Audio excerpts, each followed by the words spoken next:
You won't believe what happened at our company party. I was rambling away, just slamming down the last sip of my usual cinnamon tea. She peeked out from the kitchen, holding a mug in her hands. You know how it is, right?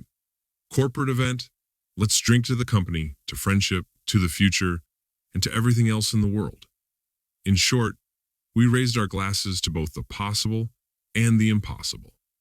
I was in a carefree mood, enjoying the course of the evening. This time, no excessive gestures, no loud speeches. I just puffed out my cheeks and carried myself stylishly, well, mostly.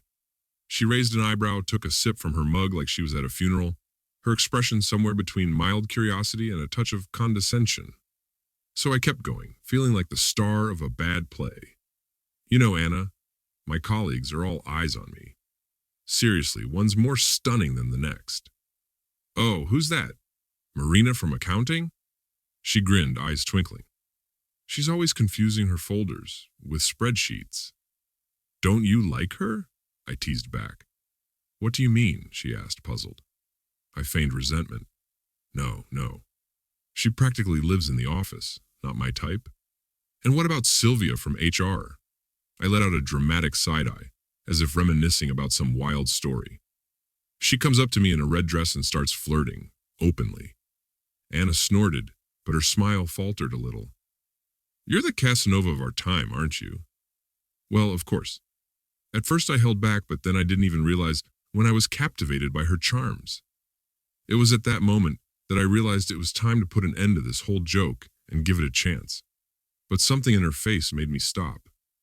Her eyes narrowed, and there was tension pulling at the corners of her lips. Are you serious? She asked, her voice dropping an octave. It hit me then that the mood was taking a sharp turn.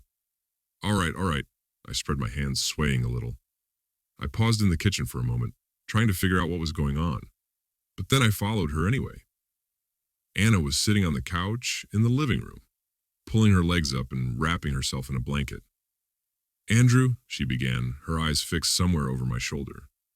Her voice was softer, almost as if she was afraid of breaking. Since you brought it up, I frowned, not quite following where this was going. Do you remember that New Year's party 2 years ago? She asked. I nodded, still unsure of the direction. Of course I do. I was working right up until midnight and couldn't make it to pick her up. She came back late, all excited, said it was a blast. Is something wrong? I asked, though I was already starting to feel a tightness inside. The boss was there. You know him. He had just started with the company. My anxiety spiked, so I asked, trying to stay calm. But I could feel my stomach turning. She avoided my eyes, her voice tight. We were drunk. It was just one time. It was as if I couldn't immediately grasp what she was trying to say. Wait, what did you just say? I asked, my voice trembling. She met my gaze, and I saw a sharp pain flicker in her eyes. I cheated on you. The words hit me like a ton of bricks. Everything seemed to stop. Her confession echoed in my head over and over. What did you do? I barely managed to whisper. Well, it was a long time ago. After that night, I tried to bury it. Her voice was shaky, like she was desperately trying to minimize it. It didn't mean anything. It didn't mean anything. I couldn't hold it in anymore. A cold, dark fire exploded inside me. And you call that nothing? She started to cry, her face twisted in agony as the tears began to fall. Andrew, I didn't want this to happen. I thought I could handle it. But do you even hear yourself? My heart was pounding now, and I jumped to my feet as if I'd been struck by lightning. You cheated, and now you're acting like you just bought new curtains. I thought you'd understand. Understand? Understand what? My voice was raw with disbelief. She reached for me, but I took a step back, unable to move closer. You were just talking about your colleagues, about Sylvia. You said, yes, it was a joke. I laughed, but the sound was hollow, sharp. It's just a joke. Can't you get that? Her face went completely blank, frozen. A joke? Are you kidding me? It's a joke. I could barely keep it together now, my voice shaking with fury. She didn't say anything. I could see it in her eyes. Slow recognition, like she was starting to understand the weight of what had just happened. You were joking, she whispered. I started She trailed off, but I couldn't even listen anymore. And you've ruined everything. The words spilled out of me, burning with anger, frustration, and an overwhelming sense of betrayal. Andrew? She stepped closer, but I recoiled again. Don't touch me, don't! I shouted, backing away, my breath coming out in ragged bursts.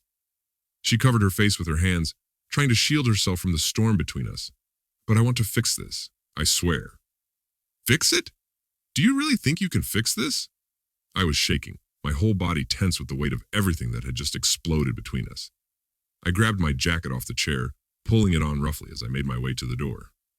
Where are you going? She cried out. Stop it! I shouted over my shoulder, my voice breaking.